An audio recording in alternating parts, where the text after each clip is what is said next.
Good morning. My name is Jane Perkins, and our service leader today is, of course, our very own Reverend Dr. Lori Whittemore. Welcome to the Unitarian Universalist Church of Saco in Biddeford.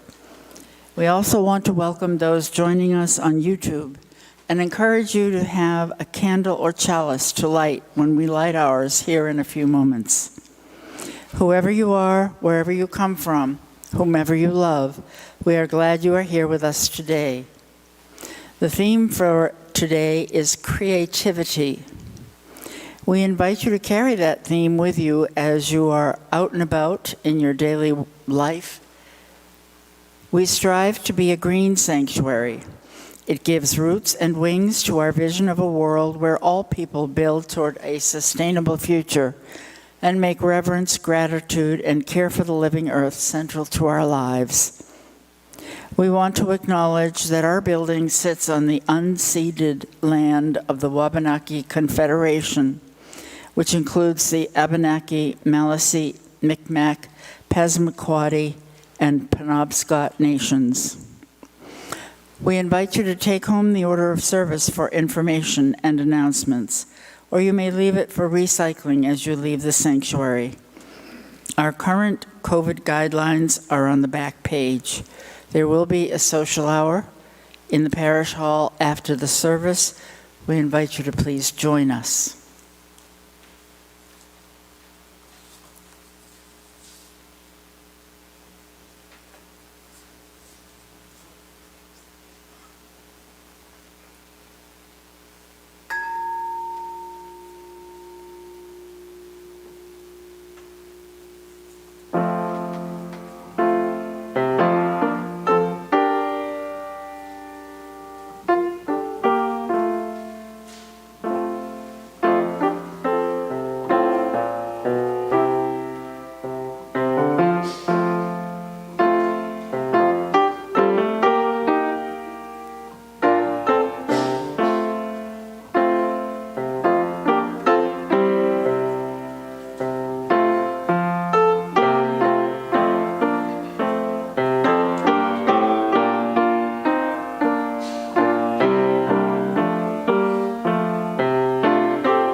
Please join me in the words for the lighting of our chalice. They're printed in your order of service and also on the front wall.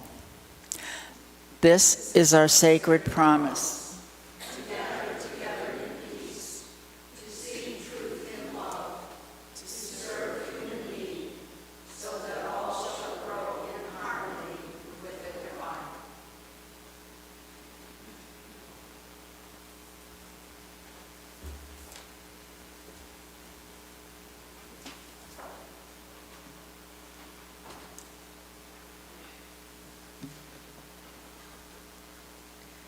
How good it is to be with you this morning.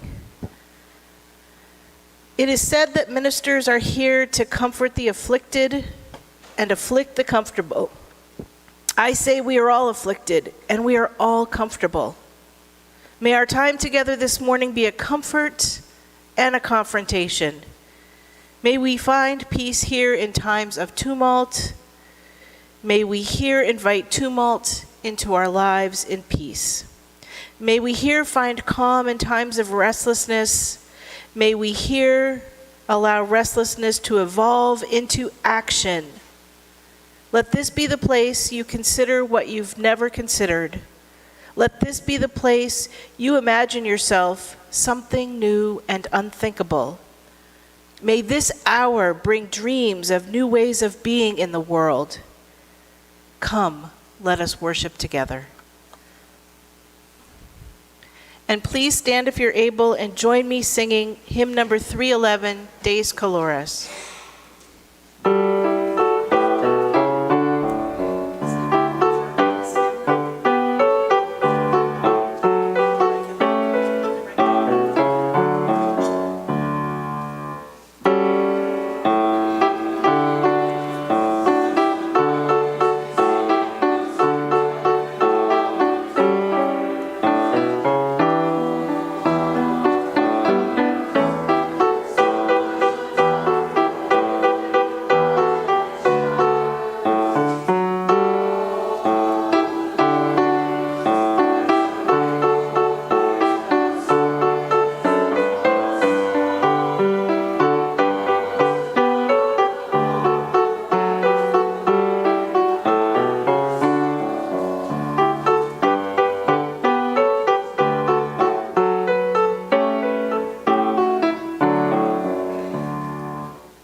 Before you sit down, now is the time in the service where we turn and greet our neighbors.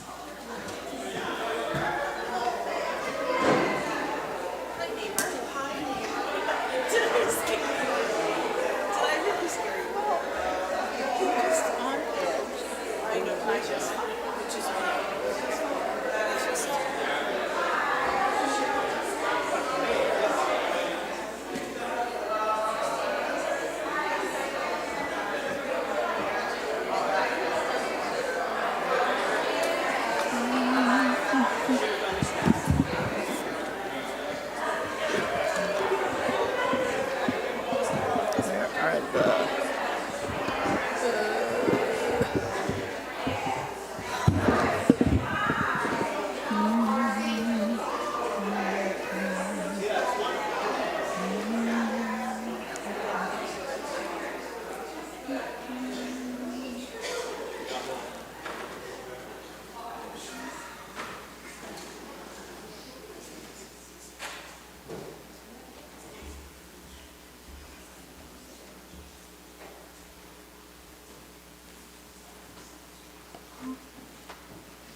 This is the time in our service when we share with one another, whether it's a great joy or a sorrow that is in our lives.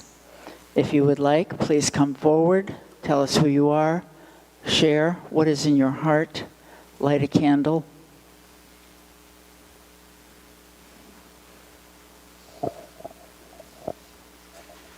I'm Randa. My pronouns are she, her.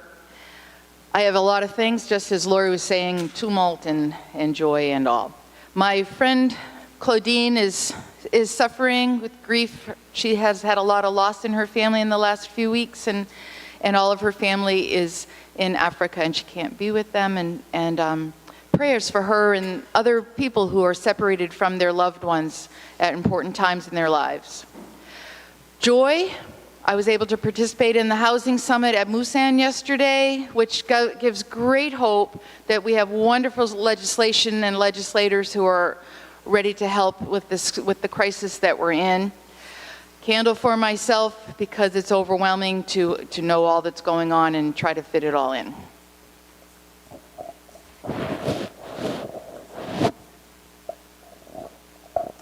I'm Donna, and this is a candle of sorrow.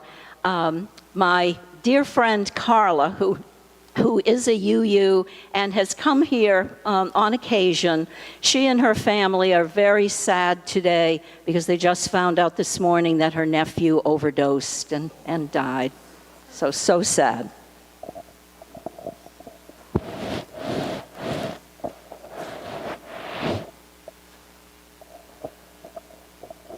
Hi, I'm Nikki, and this is I am going to light a candle. This is actually a candle of hope, technically not a joy or a concern, so I hope that's okay. And people have asked about my hat, and I said with the first English monarch being crowned in 70 years and the Kentucky Derby on one weekend, that it was a good excuse to wear my hat, which I love. I did something that I almost never do since I retired. I got up at 6 o'clock in the morning. I almost never do that. And I watched the coronation from the beginning to the end. And this is not a plug for or against the monarchy or for or against King Charles or Queen Camilla. But that service yesterday, besides the spectacular music, was amazing. Where it's always been a boys' choir, it was a mixed choir. Where the clergy has always been male only, there were female officiants yesterday. And there were representatives from every religion that you could possibly imagine, including a Catholic cardinal, which tickled my friend Father Andrus, who is a resident where I do my little services every Friday. And it just seemed, even though it was pouring rain, it just seemed like the sun was shining. The sun was shining down. And it gave me a feeling of hope for the world. If something is, if something like the coronation, which has been so proscribed, for so many years, this is a real refreshing change, I think. Gives me hope.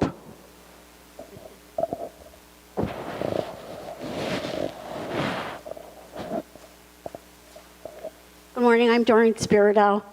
I have a lot to say, so bear with me. I lit a candle this morning for it's Mental Health Awareness Month, which I'm sure many of you have seen advertised. And I stand here and say I have joy to be feeling better after several months of mood swings. And I have struggled with this all my life, on and off. And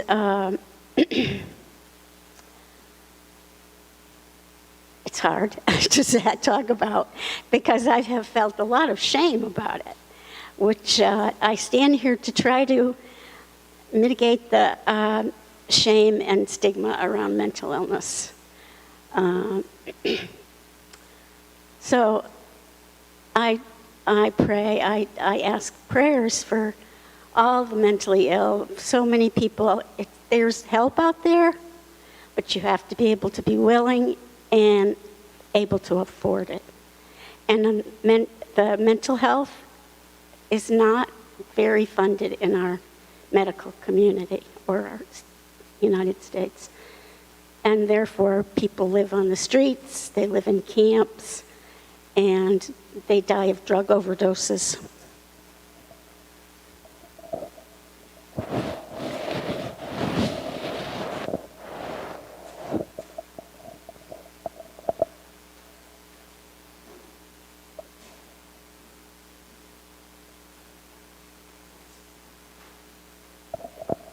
My name's Melissa, and I just wanted to say that one of my dearest friends, Tom Fagley, who was the executive director of Bread of Life, passed away. He was someone that I dearly loved. One of those friends who, on the first time you meet them, you kind of are at odds, and you're not sure you like the person, and then you're best friends.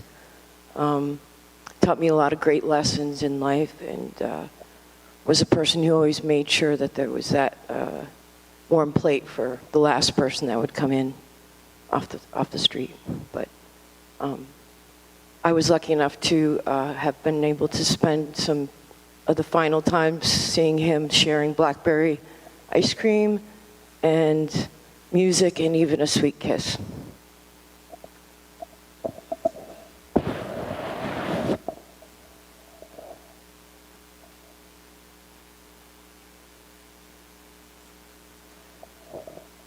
We light a final candle for all the joys and sorrows that remain unspoken. Please carry what you've heard here today with you as you leave and think on it.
Well, I'm going to give credit to Trevor, who is sometimes our AV guy, but he told me when we got good at streaming, there might be kids online, so we have returned to reading children's books.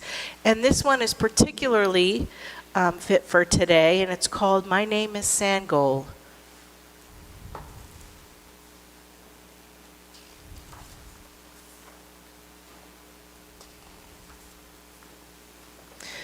Don't worry, the wise one said, as Sangol prepared to leave the refugee camp.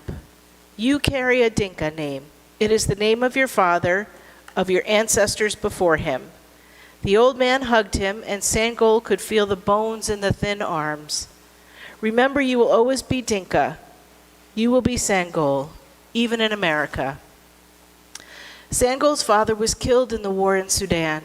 His family had to run from the fighting in the middle of the night. Sangol was a refugee. He did not have a home. He did not have a country. Many people in camp were waiting to be resettled, but the wise one could not leave. No country wanted one who was too old to work. In America, you will have a new home, Sangol's friends told him. You will never have to escape in the night. Everyone waved goodbye. Sangol's little sister Lily cried. Silent tears rolled down Mama's cheeks. Sangol knew he would never see his friends again. The skyboat took them to America. Everywhere, people rushed around speaking English very fast. The stairs in the airport moved, and Mama was afraid to step on them. Doors opened by magic. Bright flashing lights made Sangol's eyes burn. He shivered and his head ached. "There, Mama, look," he shouted, "our name." He spoke in Dinka, the language of his ancestors, and pointed across the room. Sangol was only 8, but he was the man of the family. He grabbed Mama's hands and pulled her and Lily through the crowd. He stopped in front of the woman who held the sign. She smiled at Sangol. "You must be..." She frowned and looked at the paper in the hand. "Sanguel." Sangol shook his head and kept his eyes on the floor. "My name is Sangol," he said softly in the simple English he had learned in the camp. "I am Mrs. Johnson," the woman said. "Welcome to America." She threw her arms around Mama and Lily. She bent down and squeezed Sangol. She smelled like flowers. Mama and Mrs. Johnson were both crying. Sangol blinked back tears. America was big and open and free. There was no barbed wire to keep them in. Mrs. Johnson showed them how to cross the street. All the cars stopped when the light was red, but Mama would not move until Mrs. Johnson helped her. Their new home was called an apartment. Mrs. Johnson brought a big bag of used clothes. She showed Mama how to cook on the stove. Sangol translated. Everyone practiced pushing buttons on the telephone. They learned how to eat with forks. The TV was a box with real people inside. Lily cried when Sangol turned it on. She cried when he turned it off, too. The next day, Mrs. Johnson took Sangol for a checkup. The doctor stared at the medical form and scrunched her forehead. "Sangol, how are you?" "My name is Sangol," he mumbled. "I am well." The doctor nodded and listened to his heart. Her hands were cold. When it was time to go to school, Sangol did not want to leave Mama and Lily, but Mama said, "You must go to school." Sangol remembered the words of the wise one, "Education is your mother and your father." The teacher gave him his own desk, and when she introduced him to the class, she scrunched her forehead and said, "This is Sangul." "Sang," the girl said next to him. The kids laughed. Sangol lowered his head. He remembered the wise one's words and held his anger. "My name is Sangol," he whispered, but no one heard. Mrs. Johnson signed him up for football, but in America they called it soccer, so he was confused. Everyone on the team got a brand new shirt, as blue as the sky in Sudan. Sangol lined up with the other boys, and the coach called each of their names. When he frowned at the paper, Sangol knew his name would be next. "My name is Sangol," he said before the coach could say it wrong. As Sangol walked home from practice, one of his teammates said, "Hey, Sango." "My name is Sangol," he called softly as the boy ran off. Sangol wore his new soccer shirt that night at dinner, but he still wasn't happy. The rice stuck in his throat, and he wished he was back at camp. "What's the matter?" Mama said. "In America, I have lost my name." Mama sighed. Her eyes were sad. "America is our home now. Perhaps you need an American name." The words of the wise one sang in his memory, "You will always be Sangol." That night, Sangol slept on the rug on the floor instead of his American bed. He had bad dreams about war and running and hiding. In the morning, Lily giggled and pointed to the letters on his shirt. "Dynamo," Sangol told her. He straightened his shoulders. "It is my team name. See the ball?" Then Sangol had an idea. He dumped all of his clothes out on the bag Mrs. Johnson had brought. In the pile, he found an almost white shirt. He got his school markers and he went to work.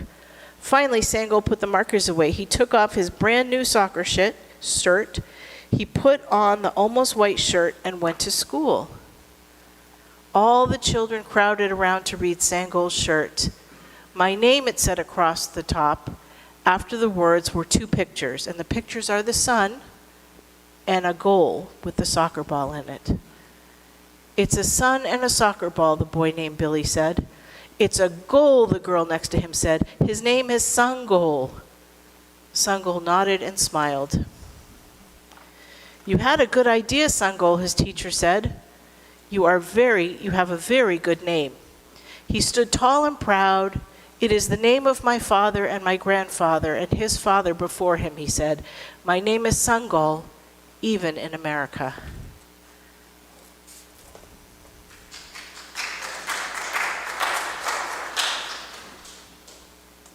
Oh. It is time to stand and sing hymn number 1064 in the teal hymnal, and it's Blue Boat Home.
This morning's reading is written by Kingsley Amos. It's A New Approach Needed.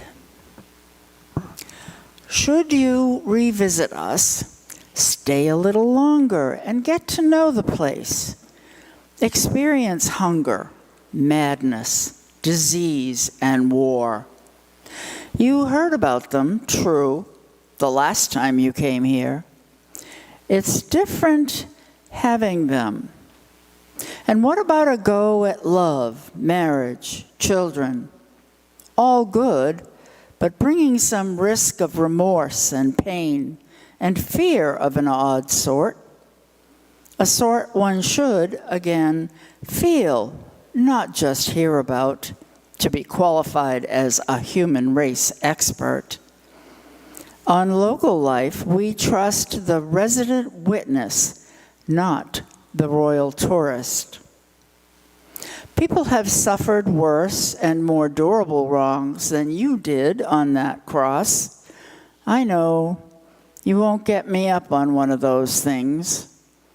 Without sure prospect of ascending good as new on the third day, without I die, but man shall live as a nice cheering thought.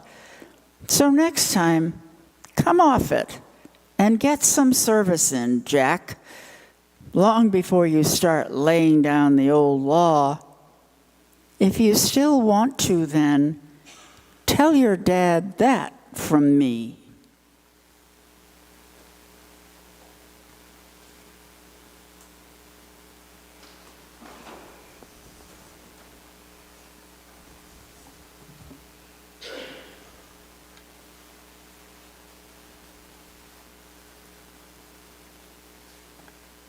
Creativity is the theme for May, which dovetails beautifully with our Share the Plate. Our Share the Plate is with welcoming immigrants, our new neighbors, because, like Margaret Mead's famous quotes, never doubt that a small group of thoughtful, committed citizens can change the world. Indeed, it is the only thing that ever has. In many ways, that is what YN actually means. A few people organized during or after Lent, I think I remember, to do something tangibly for New Mainers in our midst.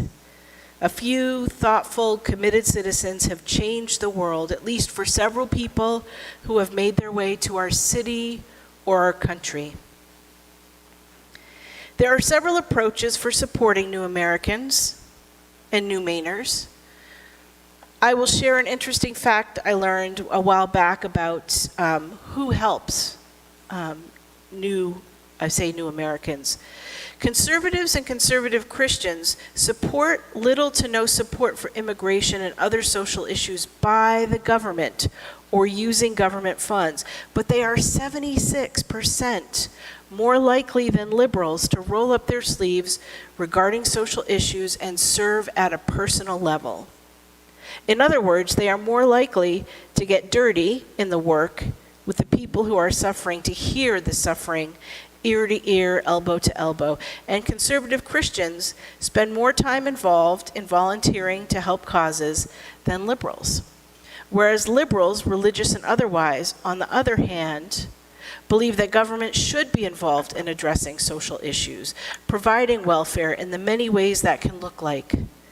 However, liberals, therefore, are less likely, I shouldn't say therefore, but statistically less likely to help in their specific communities, to do face-to-face charity work.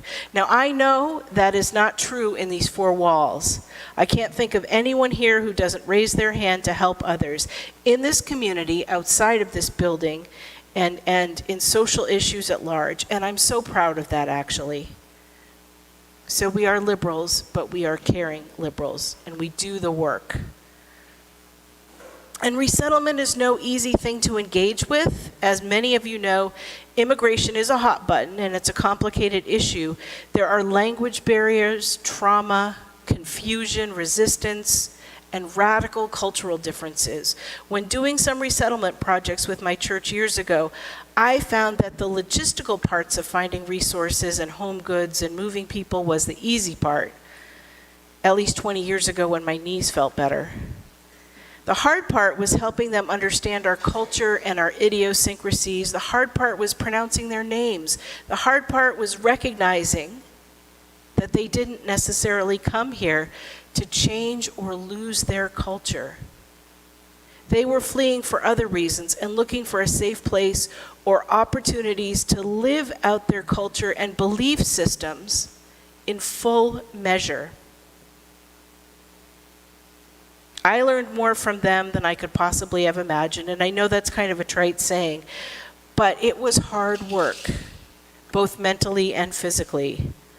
And it takes commitment, flexibility, humility, strong backs and arms and legs and knees. And I believe it takes a willingness to challenge oneself to move past the sense of knowing right answers and right ways and right approaches. I think it doesn't even need a new approach so much as it needs new approaches every day, every encounter, every new family. I know Wyan has worked hard and continues to work hard to live in a new approach every day, every week, every new family. And I'm excited to welcome Cheryl Mills from Wyan and learn more about their specific work. Thank you so much for coming.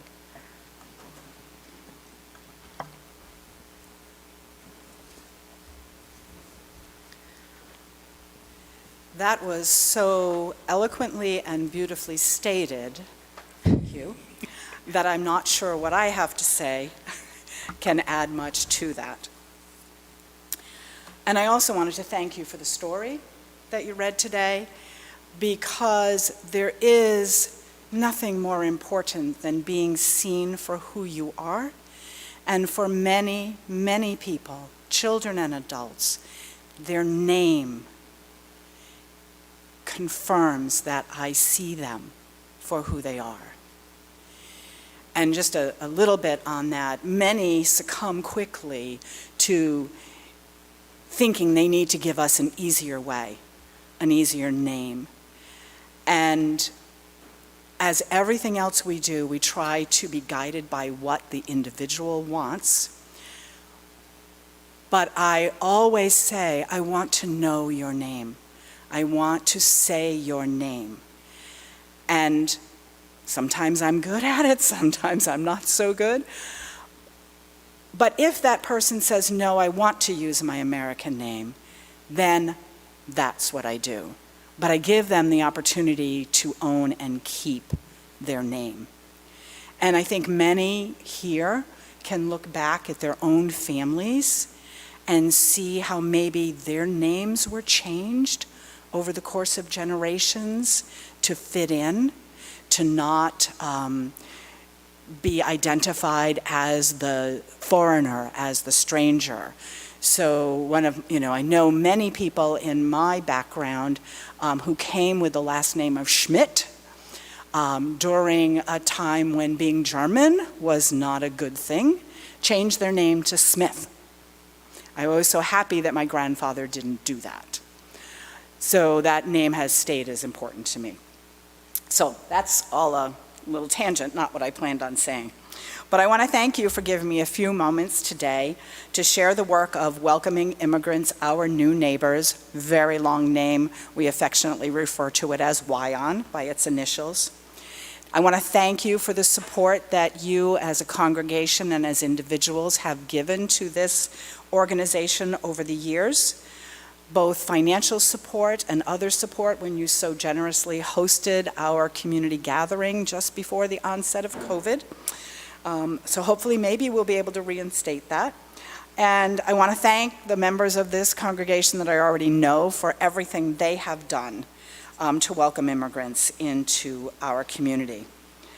And your theme of creativity for this morning is so fitting for the work that WYON does and for the lives of the people that we walk alongside of.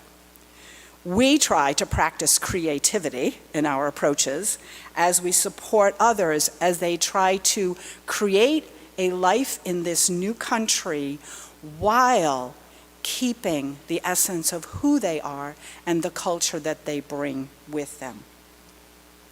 There are so many organizations worthy of your support, the support of everybody in Maine, that helps vulnerable populations. But I want to share what YON does and why I am part of this wonderful group. So there are two questions at the heart of why I am part of this. The first is, who is my neighbor? And the second, how do we respond to the stranger? The who is my neighbor, of course, based on the New Testament story of the Good Samaritan, and how do we respond to the stranger? The Old Testament adage of welcoming the stranger in your midst. And I think that all the major religions ask and answer these questions very clearly. All I meet are my neighbors, and I am to welcome the stranger. In the 2002 movie, The Four Feathers, based on a 1902 novel of the same name, a young, disgraced Englishman has been generously protected by a stranger by the name of Abu. And the Englishman asks, "Why are you protecting me?" Abu replies, "God put you in my path. I have no choice." I believe this was the response of a couple who live in Wells and attended a church in Kennebunk by the name of Dick and Judy Cadmus when they heard of the need of a specific Iraqi family back in 2015 while they were volunteering at Biddeford Adult Education. They were told, there's a family sleeping on the floor. All they have for blankets are their winter coats. And Dick and Judy are like, well, this isn't right. So they went back to some folks in their church, told the story, and I think, as I remember it correctly, within 2 days they had at least one pickup truck and a trailer filled with furniture, blankets, et cetera, for this family. And that was the seed of what would become YON. But I want to go back to that statement that Abu made, I have no choice. In reality, we all have a choice. Dick and Judy had a choice. When someone is put in our way, we always have a choice. Whether it's driving by the person who has a sign out asking for help, whether it's the mom struggling with her child who is not happy with their current situation in a store, whether it's the friend who calls and we say, not now, or it's the new stranger in our midst. And those of us who volunteer with YON have said yes to the new Mainers who have been put in our path. And we not only do, but I wanted to again thank you for your words, we feel. We walk alongside and we empathize and we feel alongside them. So what does that yes look like in real terms? We have this little flyer. It was done many years ago, and as I was looking at it, I go, yeah, we need to update this. But our official mission statement is that welcoming immigrants, our new neighbors, is an evolving, changing, creating organization offering friendship, compassion, and support to immigrants, refugees, and asylum seekers in the greater Biddeford, Saco, Maine community, and has expanded to a few others. So what do we do? Judy, our founder, likes to use the phrase, we fill in the gaps. Because like the liberals that were discussed, we want to make sure that those organizations that already exist are connected with the new Mainers connect to them, and those services that have already been set in place are provided. So then we figure out what isn't provided, and how do we connect people to those existing services so that we don't duplicate.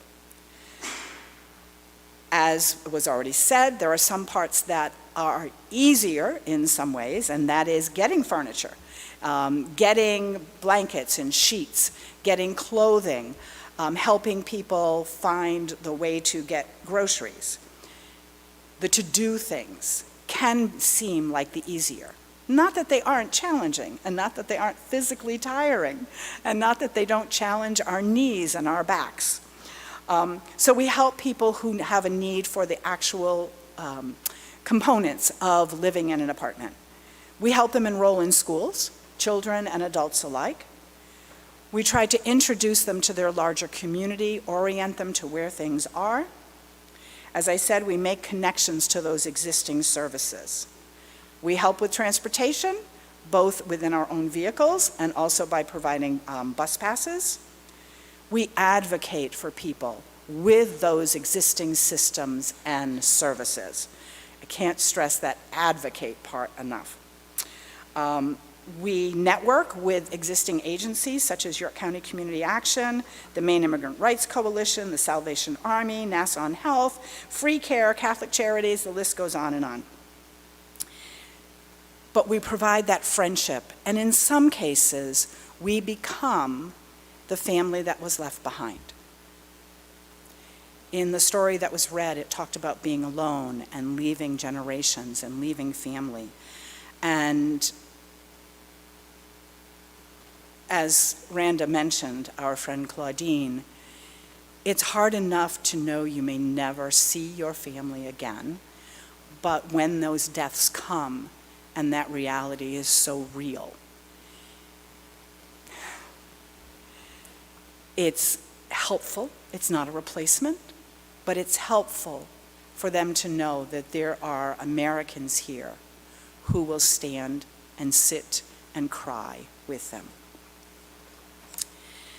So the work of our volunteers is both very personal and individual, but also very concrete.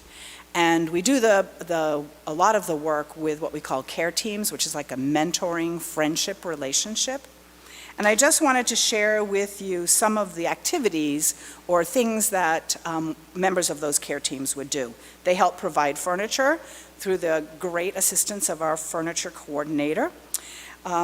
We help them go to the grocery store. We may take them grocery shopping. During the COVID crisis, those first year and a half, we were part of a larger state network where we were contacted by different health agencies when an individual in the community reached out and said they needed help. So we would, using Google Translate and all other kinds of devices, we would get in touch with the family, find out what specifically they needed for food, go to the different grocery stores to get that, deliver it outside. We did a lot of our work outside during COVID, the COVID crisis, not that it's gone.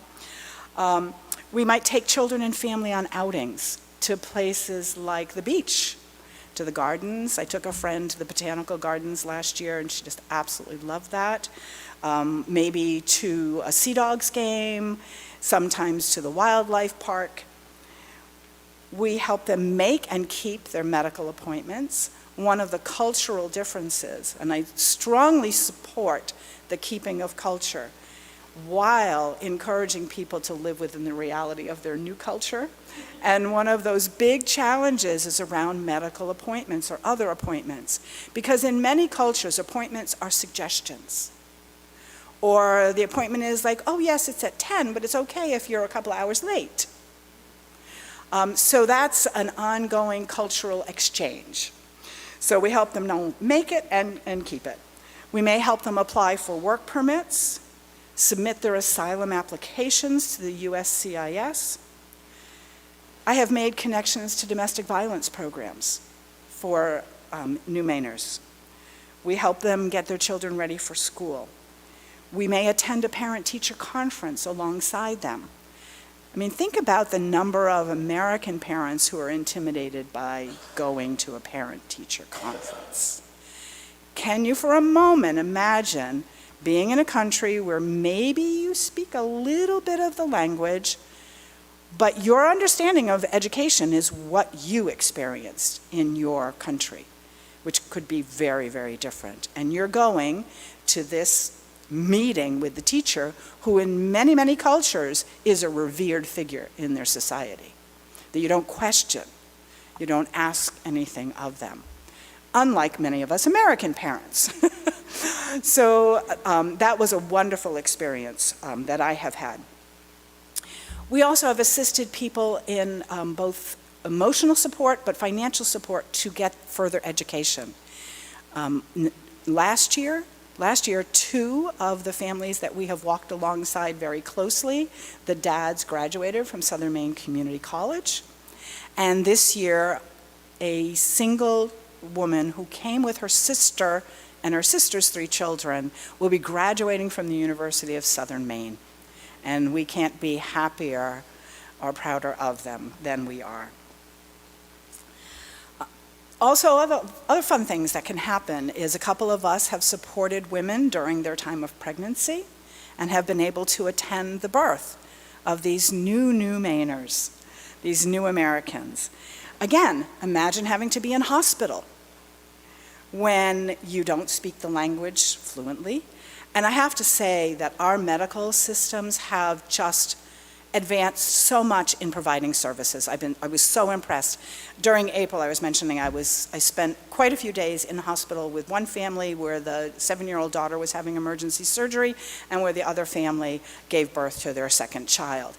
And I was blown away by the language, what is the word I want? The language abilities, the language offerings, as well as the way that they were treated and the compassion and humanity that was expressed. I've learned a great deal about healthcare, social services, and legal systems for a retired adult ed administrator. I've come to know and work with many of the leaders of the main immigrant-led groups, but my life, my heart, my spirit, my ability to be confronted and challenged have been most touched and impacted by the women, men, and the children that I have had the opportunity to walk alongside of as they create their new life here. They have shared their culture. They have trusted me with their lives and their children, and they have opened their hearts and their homes to me. We don't do it for them. They do it. We support them and we cheer them on. And there's a place for anyone with us if you have any interest in this work. My original retirement plan, way back when, was that I would do volunteer work around the world for about 6 months of the year, and then I'd spend the summer in Maine. I mean, ideal, right? Well, some things changed. But the intent stayed the same. But rather than my going to the world has come to us here in Maine. As we anticipate celebrating Mother's Day next week, I would just like to tell you about a few of my friends who are moms and are new Mainers, how they inspire me with their strength, their resiliency, their determination, and their fierce love for their children. My friend from Iraq, who is a single mom, who is having to navigate the legal system to get custody of her children in a very difficult divorce while living under a protection order. My friend from Angola, who has expressed to me her immense gratitude for the ability her 2 daughters have to receive a good education here, while she does not even know whether her 2 older children are alive or dead back in home. The young mom, single mom from Honduras, who has 3 young children, who walked 10 miles every day for 3 months to bring her children to safety. My friends from Rwanda, who were orphaned by the 1994 genocide, but who miraculously received visas to immigrate to the United States. And my other friend from Rwanda, who was a witness to the atrocities of genocide and now fears retaliation from those who are being released from prison and fled the country while she was pregnant. My friend from the Congo, whose husband was killed and she herself was tortured, and made the decision to flee her country to provide a safe place for her daughter. So whether from Honduras, Iraq, the Congos, Angola, Rwanda, South Africa, they've all left home. The details of their reasons may differ, but I believe they all share the perspective expressed in a poem called Home, written by Warsan Shire, and I hope I am pronouncing her name correctly. She was born in Kenya to Somali parents. Originally, I was going to only share a few very brief things because I wasn't sure if children would be here. And you are doing this live, right? Okay, so I'll be careful what I share. No one leaves home unless home is the mouth of a shark. You only run for the border when you see the whole city running as well. No one leaves home unless home chases you, fire under feet, hot blood in your belly. And even then, you carried the anthem under your breath, only tearing up your passport in an airport toilet, sobbing as each mouthful of paper made it clear that you would not be going back. You have to understand that no one would put their children in a boat unless the sea is safer than the land. No one chooses refugee camps or strip searches.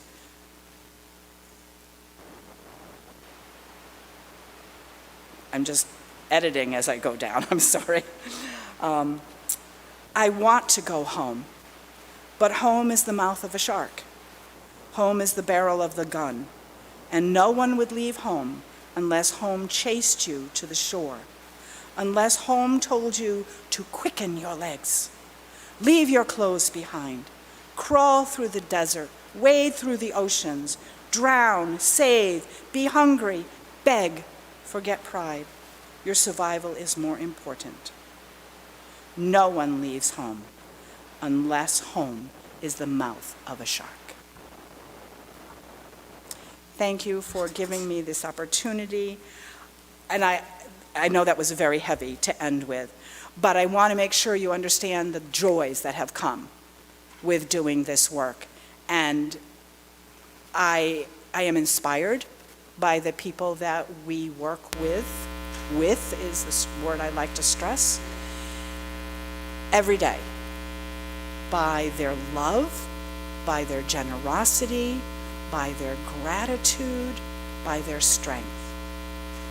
And I hope some of you have an opportunity to witness, to feel that, and to know it. Thank you.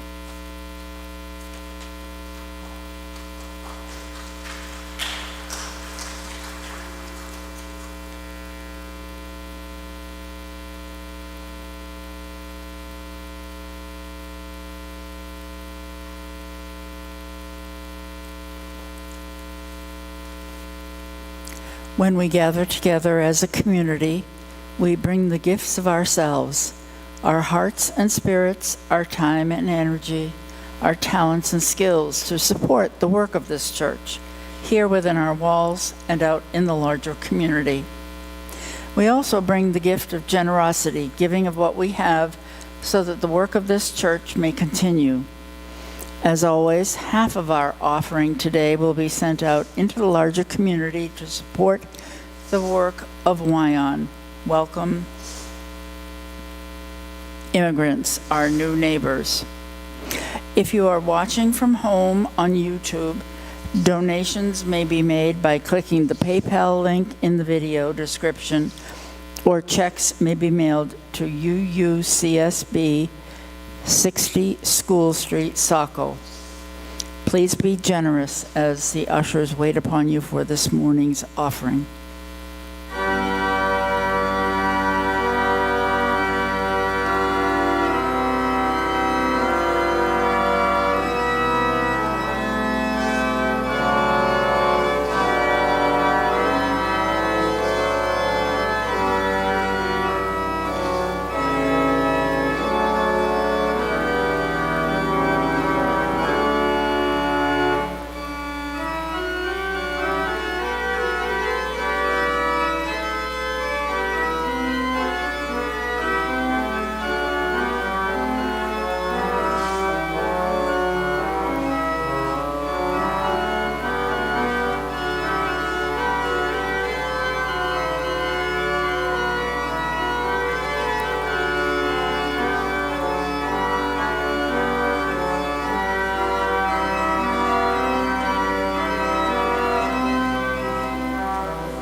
Please join me in reading the words for extinguishing the chalice.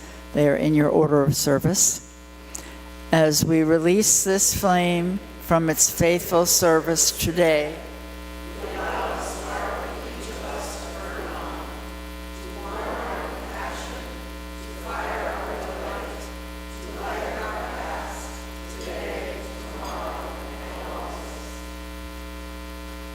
Please remain standing and join me in singing hymn number 169, We Shall Overcome.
Please be seated.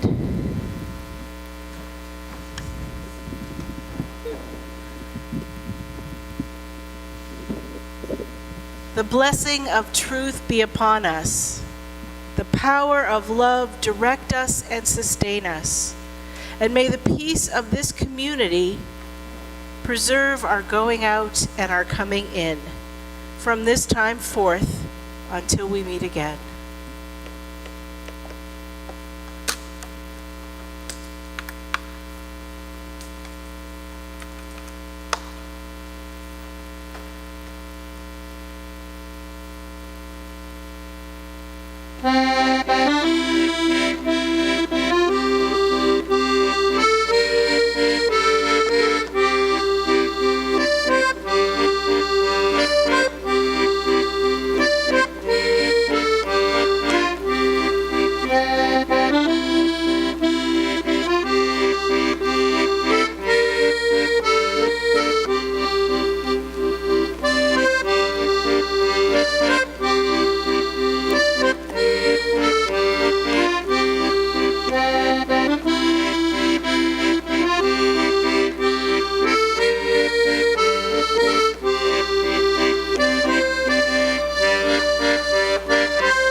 Our service is now concluded.